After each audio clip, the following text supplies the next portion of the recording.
දැනලා උදැසන 5යි මේ ශ්‍රී ලංකා ගුවන්විදුලි සංස්ථාවේ ස්වදේශීය සේවයයි.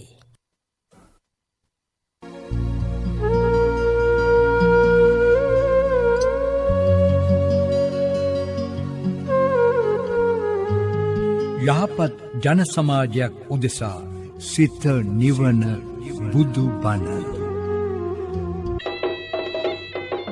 සිත නිවන බුදුබණ ධර්මදේශනා මාලාවේ අද දේශකයන්න් වහන්සේ අතිපූජ්‍ය හල්මිල්ලෑවේ සද්ධාතිස්ස නායක ස්වාමීන් වහන්සේ. සමන්ත චක්කමාලේසු අත්‍රා ගච්ඡන්තු දේවතා සද්ධම්මං මුනි රාජස්ස සුනන්තු සග්ග මොක්ඛදං ධම්ම ශ්‍රවණ කාලෝ අයං බදන්තා ධම්ම ශ්‍රවණ කාලෝ අයං බදන්තා ධම්ම ශ්‍රවණ කාලෝ අයං බදන්තා. නමෝ තස්ස භගවතු අරහතෝ සම්මා සම්බුද්දස්ස නමෝ තස්ස භගවතු අරහතෝ සම්මා සම්බුද්දස්ස නමෝ තස්ස භගවතු අරහතෝ සම්මා සම්බුද්දස්ස.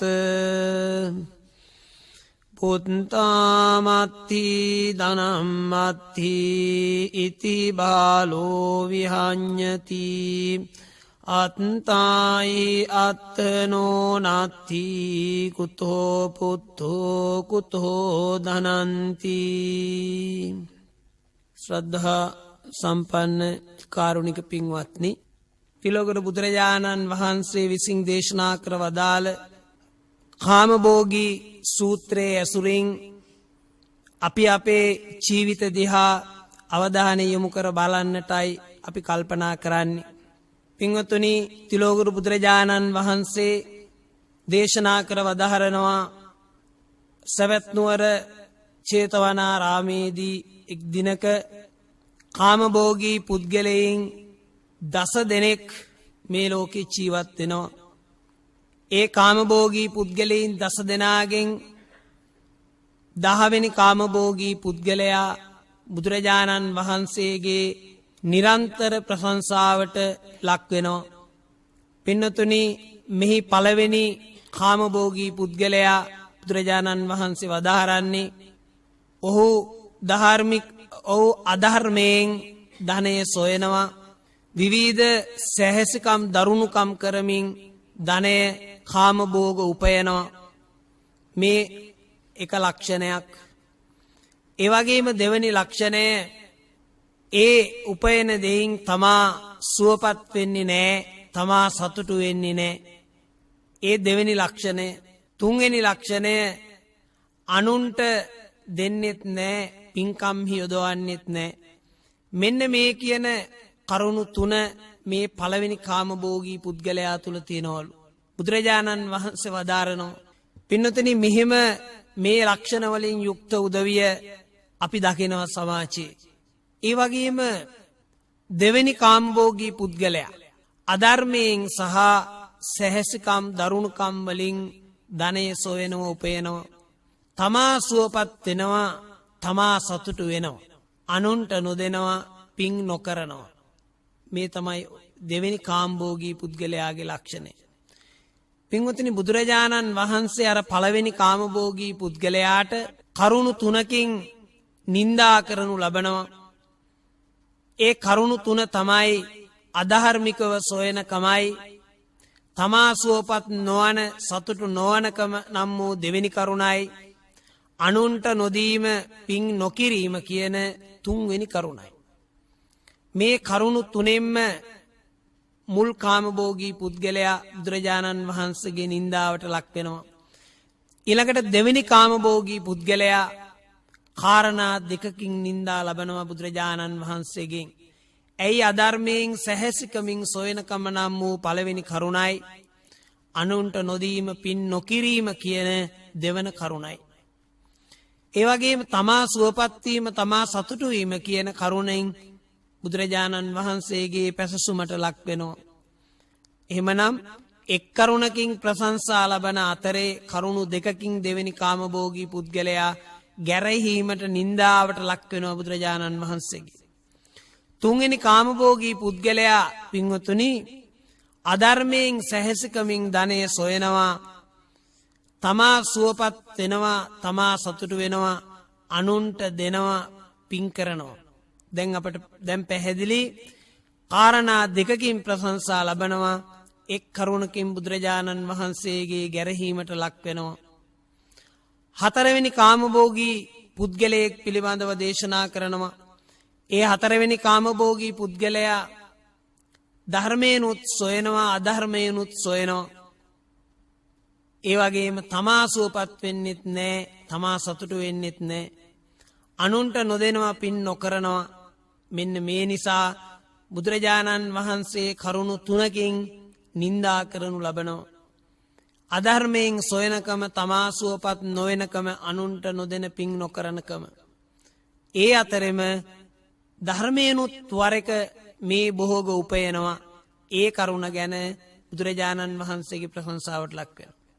මීළඟ කාමභෝගී පුද්ගලයා ධර්මයනුත් සොයනවා, අධර්මයනුත් සොයනවා. හැබැයි තමා සුවපත් වෙනවා, තමා සතුටු වෙනවා, අනුන්ට නොදෙනවා, පින් නොකරනවා. පින්නතුනි කරුණු දෙකකින් ප්‍රශංසා ලබනවා, කරුණු තුනකින් නින්දා ලබනවා. මීළඟ කාමභෝගී පුද්ගලයා අධර්මයනුත් සොයනවා, ධර්මයනුත් සොයනවා, තමාත් සුවපත් වෙනවා, තමාත් සතුටු වෙනවා, අනුන්ටත් දෙනවා, පිනුත් කරනවා. මේ නිසා කාරණා තුනකින් ප්‍රශංසා ලබනවා. එක් කරුණකින් බුදුරජාණන් වහන්සේගේ නින්දාවට ගැරහීමට ලක් වෙනවා. මීළඟ කාමභෝගී පුද්ගලයෙක් බුදුරජාණන් වහන්සේ වදාහරනවා පින්වතුනි, ඔහු ඊ타මත් දැහැමි, ඊ타මත් ධාර්මිකයි.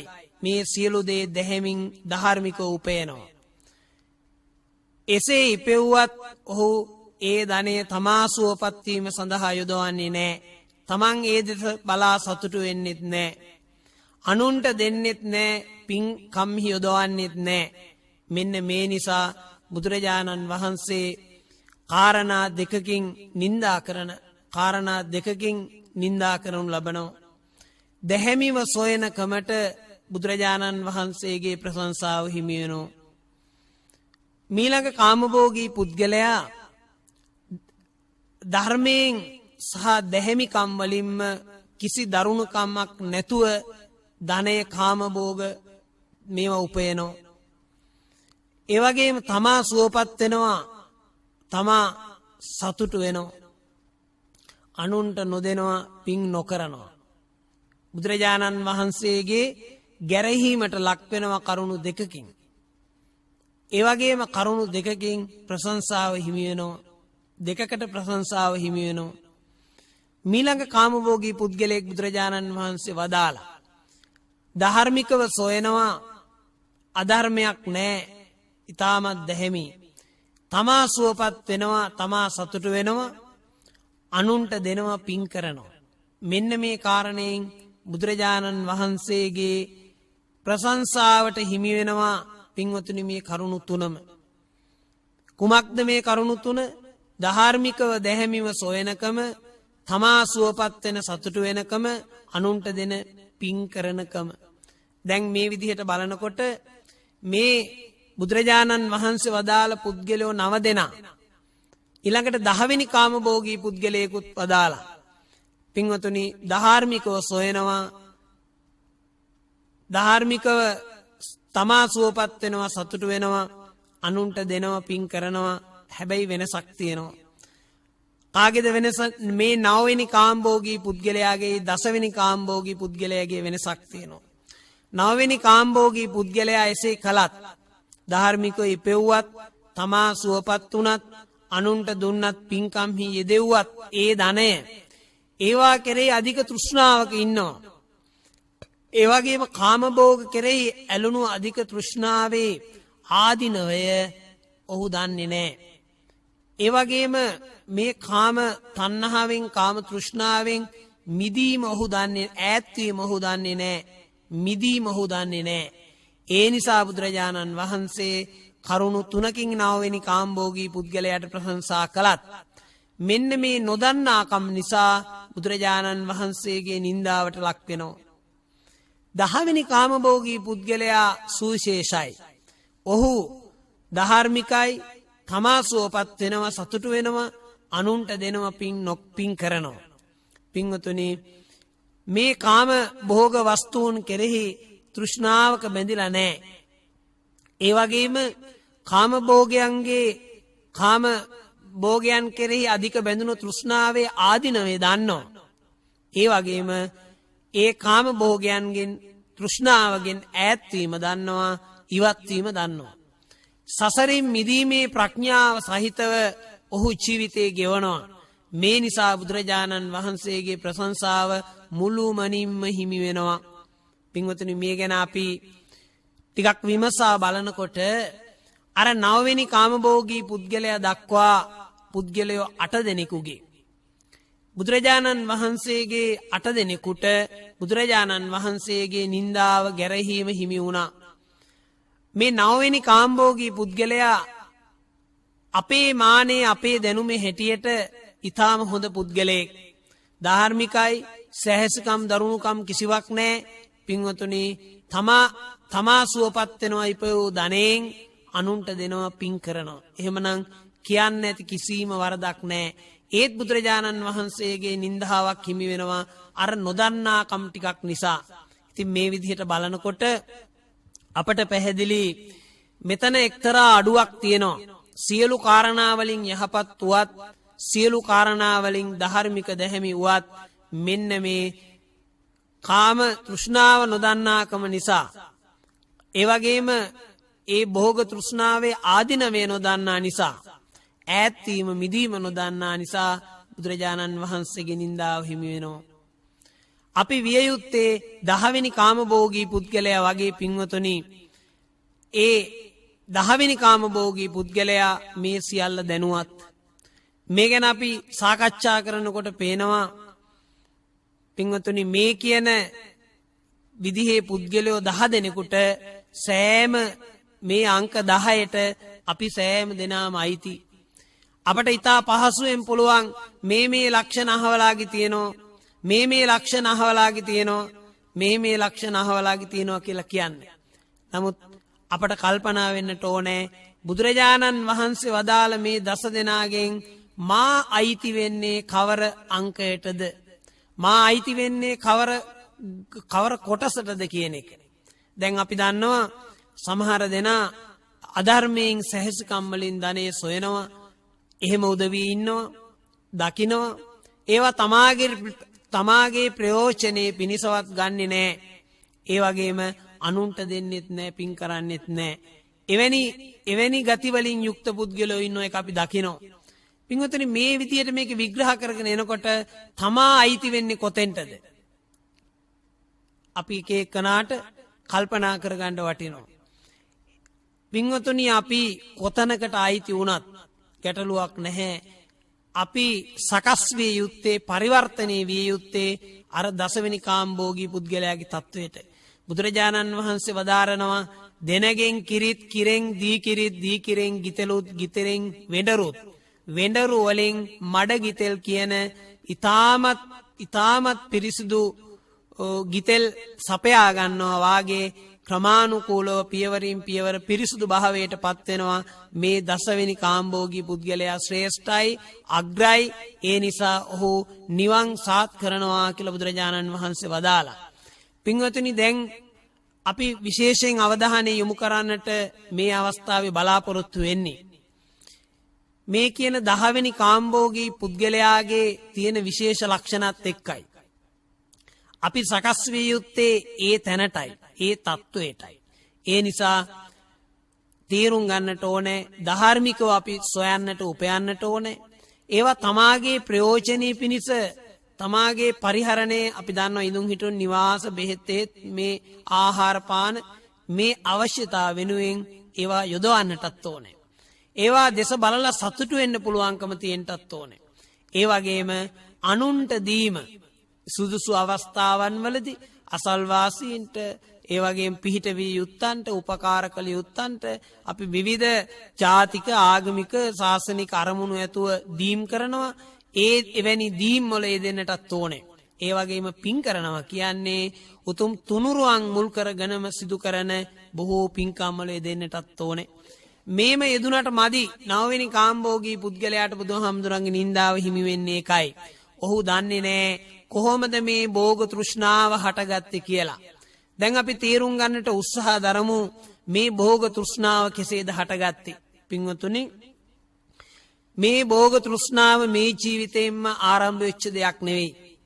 පෙර සසරෙත් විවිධ රූප, ශබ්ද, ගන්ධ, රස, ස්පර්ශ කෙරෙහි රූපකාම, ශබ්දකාම, ගන්ධකාම, රසකාම, ස්පර්ශකාම, ධම්මකාම කියන මේ කැමැතිවීම ඇති කරලා අපි ඒක පටිච්ච සමුප්පාද ධර්මයට අනුව බැලුවොත් අවිද්‍යා පච්චයා සංඛාරා කියන ඇත්ත නොදන්නාකම නිසා, චතුරාර්ය සත්‍ය නොදන්නාකම නිසා, අනවබෝධය නිසා මේ ලෝභ දේශ මොහ රැස් කරලා මේ රැස් කරපු දේවල් මේ ලෝභ දේශ මොහයන්ට අනුව සංඛාර පච්චයා විඥානං කියනකොට පෙර ජීවිතයක මිය පරලව යනකොට නැවත ඒ අවිද්‍යා සංස්කාරයන්ට අනුව ප්‍රතිසන්දි විඥානයක් පහළ වුණා.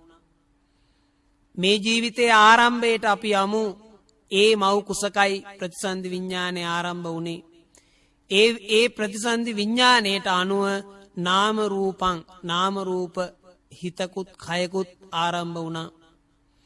මේ ඇතිවෙන කය සහ සිත පුංචි කලල අවස්ථාවේ ඉඳලා ක්‍රමානුකූලව වැඩිගෙන පෝෂණය වීගෙන ඇවිල්ලා ඇහැ, කන, නාසය, දිව, කය, හදේ රූපේ කියන ඉන්ද්‍රියන් 6ක් වශයෙන් පෝෂණය වෙලා වැඩිලා පින්වතුනි මෙලව බිහි වුණා. එළිය දැක්කට පස්සේ ඇහැට රූප, කනට ශබ්ද, නාසයට ගන්ධ, දිවට රස, කයට ස්පර්ශ හමු වෙන්න පටන් ගත්තා.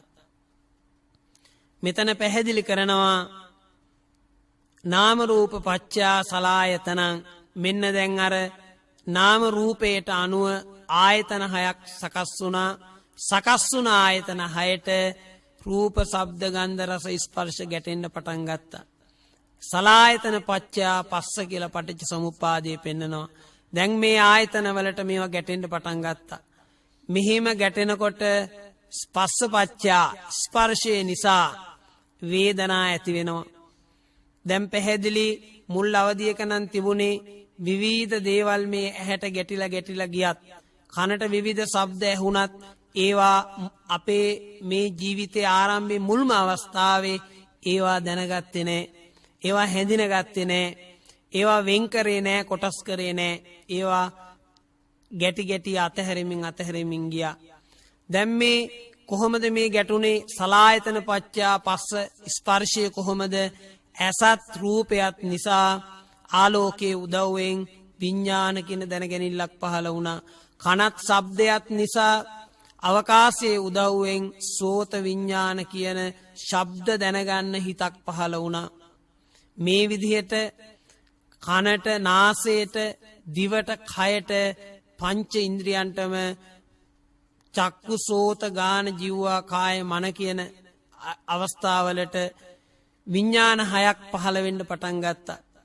මෙතනදී අපට පුංචි අවදි අපට දැනගන්නට ලැබුණේ ඇස ඇති බවට, රූපය ඇති බවට, ඒ වගේම ඒ රූපය විඥානේ දැනගන්න සිත තමා බවටත්, ඒ දැනගැනීම ඇති එකක් හැටියටත් මෙන්න මෙතන සලායතන පච්චා පස්ස මේ සලායතනයන්ට ස්පර්ශ වෙනකොට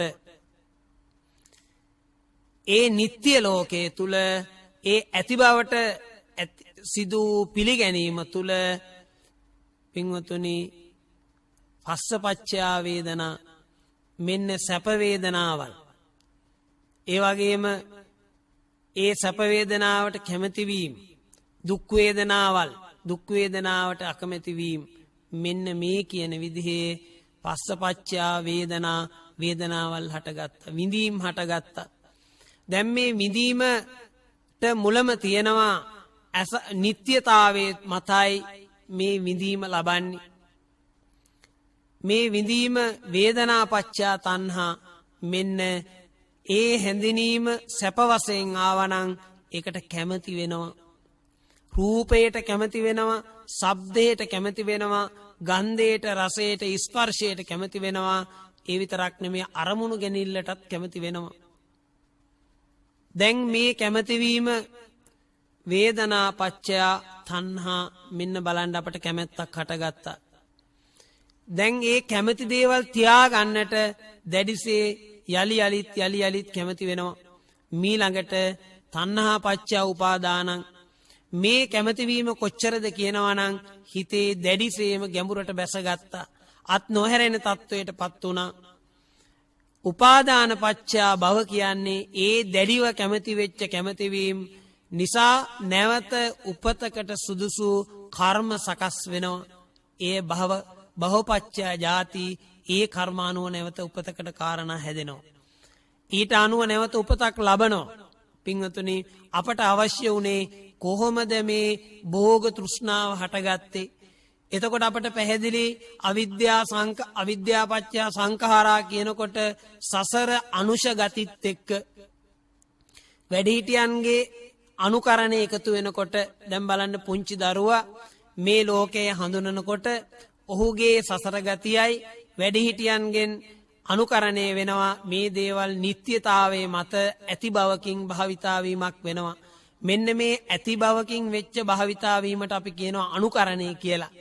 දැන් බලන්න යම් දේවල් වලට අපි නම් පනවල තියෙන්නේ අපි මේ ලෝකෙට උපදිනකොට ඒ අය නම් කරපු නම් ඒ අය භාවිතා කරපු විදිහවල් අපිත් අනුකරණය කළා. මෙන්න මේ සසර ගතියයි අනුකරණයයි මත නිත්‍ය ලෝකයක් පිළිගන්නට වුණා. නිත්‍ය ලෝකයේ තුල සැප තියෙනවා කියන අදහසකට පත් වුණා. මේ නිසා මේ භෝග තෘෂ්ණාවක් අපට ඇති වුණා. පින්නතුනි මේ භෝග තෘෂ්ණාවේ ආධිනව ගැන කියනකොට මං ඊටමත් කෙටියෙන් මතක් කරන්නම්. දැන් අපි පුංචි කාලේ කිසි දෙයකට ආසාවක් තෘෂ්ණාවක් නැතුව ඉඳලා පුංචි ළමයි මොනතරම් වටින දේවල් එක්ක සෙල්ලම් කළත් ඒවා අතහැරලා නැගිටින තත්වයක ඉඳලා ඊට පස්සේ ක්‍රමක්‍රමයෙන් මමයේ මාගේ කියලා මේවා අයිති කරගන්න වුණා. සෙල්ලම් බඩු ටික අයිති කරගත්තා. පෑන පැන්සල පොත් පෑන් ටික අයිති කරගත්තා. ඒ වගේම මගේ ගේ දොර ඉඩම කඩම යාන වාහන මිල මුදල් රන් රිදී මුතු මැණික් ආදී වශයෙන් මේවා අයිති කරගන්න පටන් ගත්තා. මෙන්න මේ විදිහට අයිති කරගෙන ඒවා කෙරෙහි අධික තෘෂ්ණාවක බැඳෙන්න පටන් ගත්තා. පුත්තා මේ අත්ති ධනා මේ අත්ති මේ මට ධනය ඇත පුත්‍රයෝ ඇත ආදී වශයෙන්. පින්වතුනි මේකේ තියෙන ආධිනවේ දැන් බුදුරජාණන් වහන්සේ වදාලා මෙසේ බැඳුනහම මෙසේ අධික තණ්හා උපාදාන වශයෙන් මේවා ගත්තහම මේකේ ආධිනවේ සඳහන් වෙන ඒ කතා වස්තුව මම බොහොම කෙටියෙන් මතක් කරන්න. පින්වතුනි බුදුරජාණන් වහන්සේ ජීවමානව වැඩවාසය කරන කාලේ ආනන්ද කියලා සිටුවරයෙක් හිටියා. මේ සිටුවරයා හරීම මසුරුයි. මහා ධනයක් හිමිව තිබුණා. 80 කැලක් ධනෙ තිබුණා. තව නිදහන් කරපු නිදහනයන් තිබුණා. මේ සියල්ල අයිතිව තිබුණත් මෙයා නිතරම කියන්නේ තමන්ගේ එයාට හිටිය පුතෙක් ආනන්ද සිටුවරයට හිටිය පුතෙක් මූලසිරි කියලා. මේ සිටු කුමාරයාට කියනවා පුතේ මේ ධනෙ වැඩි කියලා හිතන්න එපා. මේක වැඩි නෑ. කොච්චර තිබුණත් ඇති කියලා හිතන්නත් එපා. මේ තියෙන දෙයින් කාටවත් කිසිම කෙනෙකුට යමක් දෙන්න එපා. ඔයාදී උපදෙස් දීගෙන හිටියා. මේම ඉඳලා මේ සිටුවරයා ආනන්ද සිටුවරයා මිය ගියා. පින්වතුනි මහා ධනයක් නිදහන්ව තිබිලා කිසියෙකුටත් නොකිය මිය ගියා. මෙහෙම මිය ගිහිල්ලා මේ සිටුවරයා ඉපදුනා. දහසක් ගෙවල් තියෙන සැඩොල් ගමක දරුවෙක්ව ඉපදුනා. පින්වතුනි එදා ඉඳලා මේ ගමේ වැසියන්ට ලැබුණ ලැබීම් ක්‍රමානුකූලව අඩු වෙන්න පටන් ගත්තා. ආහාර පාන පවා හිග වුණා. ලැබීම් නැතුව ගියා. ජීවත් වීම බොහොම දුෂ්කර වුණා. මේ ගම් ප්‍රධානීන් එකතු වෙලා කල්පනා කරනවා මොකද මෙහිම තත්වයක් ඇති වුනේ? ඇයි මේ ලැබීම් නැති වෙන්නට හේතුව? කවුරු හරි පව්කාරයෙක්වත් අපි අතර ඉපදිලාද සොයන්න පටන් ගත්තා. මේ ගම කොටස් කරමින් වෙන් කරමින් සොයාගෙන යනකොට එක ගෙදරකට සීමා වුණා. එතනින් පෙනුණා මෙන්න මේ දරුවාගේ ඉන්න නිවසයි මේ ඉපදීම නිසායි මේ විපත සිදු වෙලා තියෙන්නේ. මුළු ගමෙන්ම මේ නිවස කොන් කළාම අනික් අයට ලැබෙන්න ගත්තා. මේ ගෙදරට නොලැබී ගියා. ඉතින් සියලු දෙනා කොන් කළත් ඒ මවුට පුළුවන්කමක් නැහැ තමන්ගේ දරුවා කොන් කරන්න ඉවත් කරන්න. ඉතින් දරුවා පෝෂණය කරලා යාචක යදින්නට පුළුවන් තත්වයට පෝෂණය වුණාට පස්සේ වැඩුණාට පස්සේ යාචක යදින භාජනයක් අතට දීලා පිටත් කරලා හැරියා. දැන් මේ දරුවා නොඑක් විදිහට යාචක ඉල්ලමින් යනවා. කිසිම තැනකින් ලැබෙන්නේ නැහැ. කිසිම කෙනෙක් දෙන්නේ නැහැ. මේම ගිහිල්ලා තමන්ගේ සිටුමැදුරටත් ගියා.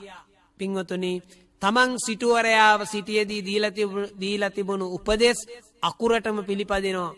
කොහොමද? කිසිම දෙයක් ලැබෙන්නේ නැහැ. මේ දොරටුවේ ඉන්න දොරටු පාලයෝම එහෙම නැත්නම් ඒ ඉන්න ඒ ආරක්ෂක පිරිස්ම මෙයා එළියට දානවා පිටත් කරලා යවනවා. කිසි දෙයක් ලැබෙන්නේ අපේ බුදුරජාණන් වහන්සේ ජීවමානව වැඩ වාසය කරමින් මෙතන වැඩම කරන අවස්ථාවේ දැක්ක මේ සිද්ධිය. බුදුරජාණන් වහන්සේ මේ වෙලාවේ මූලසිරි සිටුවරයාට කතා කරා. ඒ කියන්නේ දැන් සිටුවරයා මේ ආනන්ද සිටුවරයාගේ පුතා. කතා කරලා කිව්වා ඔබේ පියා නේද මේ ඉන්නේ? ඇයි පියාට මෙලෙසින් සලකන්නේ? පින්වතුනි පුතාට මේක අදාහ ගන්නත් බෑ. මේ වෙලාවේ බුදුරජාණන් වහන්සේ මේ යාචක දරුවට කියනවා ඔබ ආනන්ද සිටුවරයව සිටියේදී සැඟ වූ නිදාන් මේ පුතාට පෙන්වන්න කියලා. මෙන්න පෙන්නා හිටියා. ඒ වෙලාවේ සැකේ දුරු වුණා. පින්වතුනි හොඳට සැලකුවා. බුදුරජාණන් වහන්සේ ධර්මයේ දේශනා කළා පුත්තාමත්ති ධනම්මත්ති ඉතිබාලෝ විහඤ්ඤති අත්තායි අත්තරෝ නත්ති කුතෝ පුත්තෝ කුතෝ ධනං. පින්වතුනි දැන් අපට පැහැදිලි වෙනව නේද? මට බොහෝ ධනෙ තියෙනවා, බොහෝ පුත්‍රයෝ ඉන්නවා, බොහෝ බලය තියෙනවා, බොහෝ තානාන්තර තියෙනවා, බොහෝ හැකියාවන් තියෙනවා කියලා. ඒ වගේ උද්ධාමයට අභිමානයට අගතියටපත් වෙලා සිටීමේ විපාකය. මේ අපි පැහැදිලි කරගෙන එන්නේ භෝග තෘෂ්ණාවේ තියෙන ආධිනවය. පින්වතුනි එදා ආනන්ද සිටුවරයව සිටියේදී කිසිවෙකුට කිසි දෙයක් දෙන්න සූදානම් වුණේ නැහැ, දුන්නේ නැහැ. ඒකේ විපාකය කුමක්ද සිදු වුණේ? බලන්න මේ කර්ම න්‍යායයේ තියෙන භයානකකම. අද අපේ බොහෝ දෙනෙක් මේවා ගැන කල්පනා කරන්නේ නැහැ. බොහෝ පව්කම් කරනවා, ඒවා ඊටා සුළු කොට සලකනවා. නමුත් කර්ම විපාකය කියන එක හරි භයානකයි. කිසිවෙකුට කිසිවක් නොදුන්න ආනන්ද සිටුවරයට උනේ ඔහු ඒ පාපේ දරුණුකම ඔහු ඉපදිච්ච ගමේ මිනිස්සුන්ටත් ලැබීම් නැතුව ගියා. ඔහුට පමණක් නම් කමක් නැහැ. ඔහුට පමණක් නෙමේ මුළු ගමටම නැතුව ගියා. හොඳයි එතනින් නැවතුනේ නැහැ විපාකය. යාචක යදිමින් යනකොට කොහේවත් යමක් ලැබෙන්නේ නැහැ. අපේ බුදුරජාණන් වහන්සේ ජීවමානව වැඩ වාසය නොකරන්නට පින්වතුනි ආනන්ද සිටුවරයට කුමක් වෙයිද? මේ බුදුහාමුදුරුවෝ මුණ ගැහුණු නිසාම බුදුහාමුදුරුවෝ ධර්ම දේශනා කරලා මෙයාගේ ආනන්ද සිටුවරයාගේ දැන් මේ යාචක දරුවාගේ පෙර පුත්‍රයා තමයි දැන් මූලසිරි කුමාරයා සිටුතුමා. එතුමා තේරුම් ගත්තා මේ පේනවනේ භෝග තෘෂ්ණාවේ ආධිනව. කිසිවෙකුට කිසිවක් නොදීපු ආනන්ද සිටුවරයාට සිදු වුණේ කිසිවෙකුෙන් කිසිවක් නොලැබී යාම. බලන්න කර්ම න්‍යාය හැටි. පින්වතුනි බොහෝ පව්කම් කරන ඇත්තෝ කල්පනා කරන්නට ඕනේ මෙහි විපාකයේ ලෙසින් අපි වෙත එළඹෙනවා. පින්වතුනි ආනන්ද සිටුවරයා බුදුරජාණන් වහන්සේගෙන් මේක අවබෝධ කරගත්තා. එදා ඉඳලා දන් දෙන්න පටන් ගත්තා. ඒ සුදුසු අවස්ථාවලදී දීම් කළා. අධිකව ලෝභ සිත් ඇතුව තෘෂ්ණාවකින් බැඳලා හිටියේ නෑ. ඒ නිසා පින්වතුනි අපි තීරුම් ගන්නට ඕනේ. දැන් අපි හොඳට කල්පනා කරලා බලන්න සමහර දෙනා ඉන්නවා මොන තරම් දීම් කළත් පරිත්‍යාගයන් කළත් එහෙම නැත්නම් රජයෙන් යම් දීම් කළත් ඔවුන්ව නගා හිටවන්නට බෑ. මොනතරම් අත දුන්නත් ආධාර දුන්නත් පරිත්‍යාග කළත් නගා හිටවන්නට බෑ. පින්වතුනි කර්ම විපාකයේ දරුණුකමක් සමහර විට මේකට බලපානවා. අපි කියන්නේ නෑ සියලු දේටම කර්ම හේතුවමයි බලපාන්නේ කියලා. නමුත් අනිත් කිසිම කාරණයකින් ගොඩ ගන්නට බැරි නම් මේක තමයි විය යුතු හේතුව. ඉතින් ඒ අනුව බලනකොට දැන් සමහර දෙනා ඉන්නවා අපි දකිනවා අල්ලපු ගෙදර දරුවා හොඳට ඉගෙන ගන්නවට හරි ඊර්ෂ්‍යාවයි. ඒ වගේම ළඟ ගෙදර උදවිය හොඳ වාහනයක සැප පහසු වාහනයක් හොඳ ගෙයක් දොරක් හදලා ඒවා පරිහරණය කරනවා දකින්න කැමති නෑ. අපි එකට කියන්නේ ඊර්ෂ්‍යාව කියලා. මේ ඊර්ෂ්‍යාව කියන වචනේ තව ටිකක් ලෙහා ගත්තොත් මේකේ තේරුම ඔවුන් ඒ විඳින සැපය, ඔවුන්ගේ පහසුකම්, ඔවුන්ගේ ලැබීම් මම අනුමත නොකරමි කියන එක තමයි මේක වෙන වාක්‍යයකින් ලිව්වොත්. එහෙමනම් මේ විශ්වයේ කර්ම න්‍යාය ස්වභාවය කොහොමද? ඒ සුවය අනුමත නොකරන, සුවය ප්‍රතික්ෂේප කරන කෙනාට මේ න්‍යාය විසින්, කර්ම න්‍යාය විසින් ඒවා ලබා දෙන්නේ නැහැ. එහෙමනම් අනුන්ට ඊර්ෂ්‍යා කිරීම යන්නෙන් අපි කරලා තියෙන්නේ ඒවා තමාම ප්‍රතික්ෂේප කර ගැනීමක්. ඒ නිසා ඒවා නෙලබී යන්නේ අනුන්ට නොවේ, තමන්ටමයි. ඒවගේම සත්ව ඝාතන, සත්ව හිංසාවල් සිදු කරනකොට අපි හිතනවා ඔවුන් මරලා, ඔවුන් ඝාතනය කරලා තමන්ට පෝෂණය ලබා ගන්න. නමුත් මේකේ විපාක වාරේ එන්නේ කෙසේවත් තමන්ට පෝෂණය ලැබෙන්න බැරි තත්වයක් තමා උදා වෙන්නේ. බුදුරජාණන් වහන්සේ වදාරනවා, පින්වතුනි, සත්ව ඝාතන, සත්ව හිංසාවල විපාකය ලෙඩ රෝග බහුල වෙනවා, අල්පායුෂ්ක වෙනවා. බලන්න ඒකේ අර ආකාරයෙන්ම විපාක දුන්නා. ඒ නිසා පුංචි පවක්වත් අපි අරවැනි සිතකින් සිදු කරනකොට කළ යුතු නෑ. කරනවා නම් ඒකේ විපාකේ හරි දරුණුයි. දැන් අපට පැහැදිලි. ඊළඟට අපි තේරුම් ගන්නට ඕනේ මේ කර්ම විපාකයේ තියෙන දරුණුකමත් එක්කම මේ වගේ ඈත්වීම කොහොමද, මිදීම කොහොමද මේ භෝග තෘෂ්ණාවෙන්? පින්වතුනි, අපි දාන ආදී පරිත්‍යාගයන් කරනකොට යම්කිසි ප්‍රමාණයකට මේ භෝග තෘෂ්ණාව මැඩපවත්වාගෙනයි කරන්නේ. නමුත් මේ භෝග තෘෂ්ණාව ඒක අපට එසේ මැඩපවත්වාගෙන කිරීම ඉවහල් වෙනවා, උපකාරයක් වෙනවා මූලික වශයෙන්.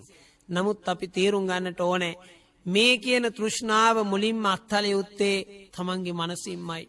එක අවස්ථාවකදී ධර්ම ගුරුවරයෙක්ගෙන් ශිෂ්‍යයෙකු අහනවා ප්‍රශ්නයක්, ස්වාමීනි, මේ ලෝභකම දුරු වෙන්නට කුමක්ද කළ යුතු, එහෙම නැත්නම් දිය යුතු වඩාත්ම හොඳ දේ, එහෙම නැත්නම් වඩාත් දීම උතුම් වෙන්නේ කවර දේ දුන්නොත්ද මේ තෘෂ්ණාව දුරු කරගන්න? පින්වතුනි, ගුරුතුමා පිළිතුරු දෙන්නේ වඩාත්ම කල්වේලාසනින්ම දන් දිය යුතු දේ, අත්හල යුතු දේ වඩා ඒ තෘෂ්ණාවයි. පින්වතුනි, පළමුවෙන්ම දන් දිය යුත්තේ තෘෂ්ණාවයි. අපි එතකොට කල්පනා කරන්නේ බඩු මුට්ටුද දේවල්ද කියන එක. ඊට වඩා ටිකක් ගැඹුරට ගිය අර්ථයක් මෙතන කියවෙන්නේ. කොහොමද අපිට මේක හැදුනේ? කොහොමද අපිට මේ තෘෂ්ණාව ගොඩ නැගුණේ? මුලින් මතක් කළා සසර අවිද්‍යා සංස්කාරයනොත් අනුකරණයනොත් මුල් කරගෙන, සසර ගති අනුකරණයයි නිසා මේ ඇසත් රූපයත් හමු වෙන තැන, විඥාන පහළ වෙන තැන නිට්ටයයි ආත්මයි වශයෙන් පිළිගන්නට වුණා. මේ මුල් කරගෙන පස්ස වේදනා තණ්හා උපාදාන භව තත්වයන් නැති වුණා. එතකොට අතීතේතෝ පංච ඉදානි ඵල පංචකං අවිද්‍යා සංකාර තණ්හා උපාදාන භව කියන මේ තත්වයන් නැති වුණා. මේ නිසා විඥාන නාම රූප සලආයතන පස්ස වේදනා, මෙන්න දැන් ස්පර්ශ වේදනා ඇති වෙන අවස්ථාව. අපට වැටහෙන්නට ඕනේ මේ වර්තමාන ඵලය වර්තමානයේ හේතු කිරීමෙන් තමයි, වර්තමාන ඵලය වර්තමානයේ හේතු සකස් කිරීමෙන් තමයි අනාගත ඵලයන් නැති වෙන්නේ. එහෙමනම් අතීත හේතු නිසා වර්තමාන ඵලයේද, වර්තමාන ඵලය වර්තමානයේ හේතු සකස් කිරීමෙන් අනාගත ඵලද ඇති වෙන බව දැන් අපි තේරුම් ගන්නවා. මෙන්න මේ ඉවත්වීම කොහොමද, ඈත්වීම කොහොමද? මේවා පරිහරණය කරනකොට අපට තේරෙන්න ඕනේ. මේවා පරිහරණය කරනකොට අධික විඥාන නාම රූප සලආයතන පස්ස වේදනා, මෙන්න අපි විඳින අවස්ථාව. තණ්හා උපාදාන භව නොවෙන්නට, තණ්හා උපාදාන භව තත්වයක් ඇති වුණොත් අවිද්‍යා සංකාර මේ නිසා අනාගත ඵල ඇති වෙනවා. පින්වතුනි, ආනන්ද සිටුවරයාගේ කතාවෙන් අපට පැහැදිලි වෙන්නෙත් එහෙමයි. ඔහු වර්තමානයේ විඥාන නාම රූප සලආයතන පස්ස වේදනා කියන ඒ විඳීම ලබනකොට තණ්හා උපාදාන භව අවිද්‍යා සංකාර තමයි රැස් කළේ. ඒකේ විපාකය ඔහුට පෙවුණා අනාගතයෙන්. එහෙමනම් දැන් මෙතනදිත් අපි තේරුම් ගන්නට ඕනේ මේ විදියට තණ්හාවක බැඳුනහම, මෙතන පුංචිම පුංචි අවදී අපි කිව්වා කිසි දෙයක බැඳලා හිටියේ නැහැ. දැන් මේ රූපේ නිට්ටයයි, ඇස නිට්ටයයි, ඒ වගේම විඥානය නිට්ටයයි, ඒ තමාය කියලා පිළිගත්තු කම නිසායි මේක උනේ. හොඳින් අපි තීරුම් ගන්නවා මේ අපි තමා කියලා කිව්වේ ආස්වාස ප්‍රස්වාස වාතේ ආහාර පානවල මේ හේතු සාධකයන්ගේ ඵලයක්. අපට පුංචි අවදියේ එවැනි තමායන්නක් මමත්වයක් තිබුණේ නැහැ. මගේ කියන හැඟීමක් තිබුණේ නැහැ. පින්වතුනි, එහෙම මගේ කියන හැඟීමක් නොතිබී තිබිලා ක්‍රමානුකූලවයි ඒකයි ළමයා කිව්වේ අනික් අය කියපු නමම කිය හිටියා. හේතුඵල වශයෙන් ක්‍රියා වුණා. අර සසර ගතිය නිසා යලි යලිත් පින්වතුනි අර මම යන්න තහවුරු වෙන්න ගත්තේ. එහෙමනම් දැන් අපි තීරුම් ගන්නට ඕනේ මේ වර්තමානයේ මේ දේවල් පරිහරණය කරනකොට ඒවා කෙරෙහි ඒවාගේ අනිත්‍ය ස්වභාවය.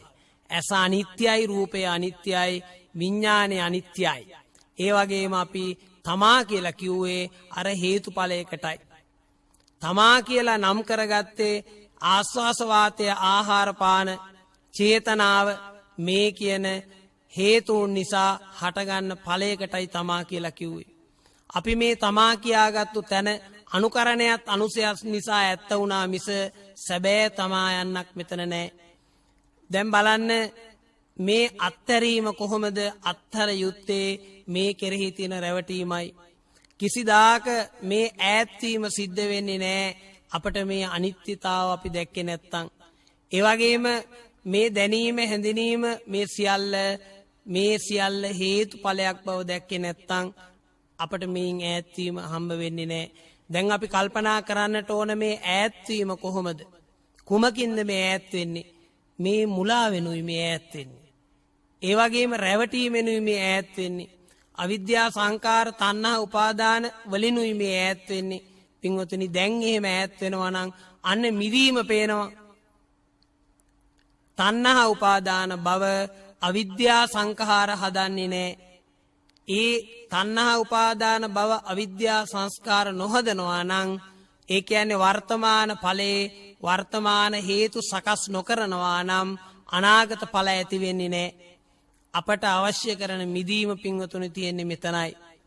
අපි මේ ධර්මයේ තීරුම් ගන්නකොට ජීවිතේ කෙරෙහි ගැඹුරු අවබෝධයකින් ගැඹුරු වගකීමකින් යුක්තව මේක ප්‍රගුණ කරන්නට ඕනේ. දැන් පැහැදිලි මේ වර්තමානයේ රැවටීම නිසා ඒකට අපි කියන්නේ අවිද්‍යා සංකාර තණ්හා උපාදාන නිසා දැඩිව ගන්න නිසා. දැන් බලන්න යම් දේවල් අපි කැමැත්තෙන් භාවිතා කරලා ඒවා අත්හැරෙන්නේ නැහැ. ඒක නිත්‍යතාවයේ තුල සැප තියෙනවා කියන අදහස අනුව පින්වතුනි ඒවා ගැන දැඩි කැමැත්තක් හිතේ තහවුරු කරගන්නවා. ඒ බව අපි කොහොමද දන්නේ? යම්කිසි ආහාරයක් අනුභව කරලා ඉවර වුණාම පින්වතුනි ආහාරය අනුභව කරලා ඉවරයි. ඒකේ රසය විඳලා ඉවරයි. සියල්ල ඉවරයි. නමුත් නැවතත් වාර ගානක් හිතේ ගිහිලා තමයි නවතින්නේ. ආන්න ඒ අනුභව කරලා ඉවර වුණත් නැවතත් වාර ගානක් ගියේ ඒකේ ඵලය උපාදාන වෙනවා. උපාදාන පච්ච භව කියන්නේ ඒ කාරණේම ඇතැම් විට නැවත උපතකට සුසු කර්මයක් සකස් කරනවා. ඒ නිසා අපි තීරුම් ගන්නට ඕනේ මේ වර්තමානයේ අවිද්‍යා සංකාර තණ්හා උපාදාන භව ඇති නොකරන්නට. එහෙම වර්තමාන හේතු සකස් නොකරන විටයි අනාගත ඵල නැති වෙන්නේ. එහෙමනම් පින්වතුනි අපි කල්පනාවට ගන්නට අවශ්‍යයි මේ වර්තමානයේ සතිපට්ඨානෙන් යුක්තව අපි තමායයි කියා මේ පිළිගන්න කය හේතුඵල න්‍යායක් අනුව ධර්මයක් අනුව ක්‍රියා වෙන බවත්, ඒ වගේම චක්කුසෝත ගාන ජීවා කාය මන කියන මේ විඥාන හය හේතුන් නිසා හටගන්න ඵලයන් හේතුත් සමගම නිරුද්ධ වෙනවා, ඵලයේද නිරුද්ධ වෙනවා. එහෙමනම් ඒ හේතුන්ට හෝ ඵලයන්ට බැඳෙන්න පුළුවන් කමක් නැහැ. මේකට බුදුරජාණන් වහන්සේ වදාරනවා ඔහු මිදීම දන්නවා. සසරින් මිදීමේ ප්‍රඥාව ඇතුවයි මේ 10 වෙනි කාමභෝගී පුද්ගලයා ජීවත් වෙන්නේ. පින්වතුනි, මම මේ මෙතෙක් වේලා විස්තර කරන්නට යෙදුනේ මේ කාමභෝගී පුද්ගලයන් 10 දෙනෙක් පිළිබඳව තියෙන විස්තරයෙන් 10 වෙනි කාමභෝගී පුද්ගලයා පිළිබඳව බුදුරජාණන් වහන්සේ වදාළ උතුම්ය කියලා සෑම ආකාරයකින්ම බුදුරජාණන් වහන්සේගේ පැසසුමට ලක්වෙච්ච ඒ වගේම බුදුරජාණන් වහන්සේගේ අගය කිරීමට ලක්වෙච්ච පුද්ගලයාගේ තත්වයට අපි කොහොමද පුහුණු වෙන්නේ කියන එක ගැනයි. ඉතින් අපි ඔබත් මමත් අපි සියලු දෙනා ඒ පිළිබඳව උත්සාහවත් වෙන්නට ඕනේ. ඒ වගේ මේ පිළිබඳව ධෛර්යවත් වෙන්නට ඕනේ.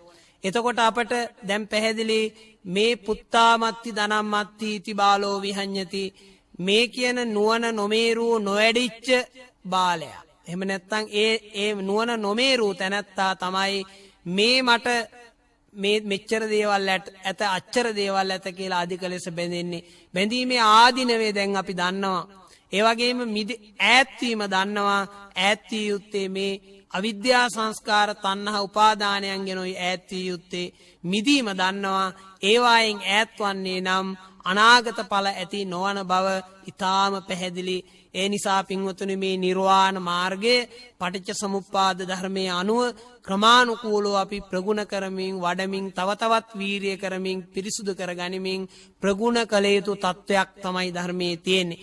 දෙවියන්ට පින් අනුමෝදන් කරමු. ආකාසට්ඨා ච බුම්මට්ඨා දේවා නාග මහිද්దికා පුඤ්ඤන්තං අනුමෝදිත්වා චිරන් රක්ඛන්තු ලෝක සාසනං ඉදම්මේ ඥාතිනං හෝතු සුඛිතා හොන්තු ඥාතයෝ. සියලු දෙනාට උතුම් වූ බුද්ධ ධම්ම සංඝ යන ත්‍රිවිධ රත්නයේ අනන්ත ගුණයන්ගේ පීඨ ආධාර උපකාර ආරක්ෂාවන් සැලසීමෙන් සිතූ පැතූ යහපත් අදහස් සියල්ලක්ම සමෘද්ධ වේවා. තෙරුවන් සරණයි. සාදු සාදු සාදු. එම ධර්මානුශාසනාව පැවැත්වුවේ අතිපූජ්‍ය හල්මිල්ලෑවේ සද්ධාතිස්ස නායක ස්වාමීන්ද්‍රණන් වහන්සේ. යහපත් ජන සමාජයක් උදෙසා සිත නිවන බුදු බණ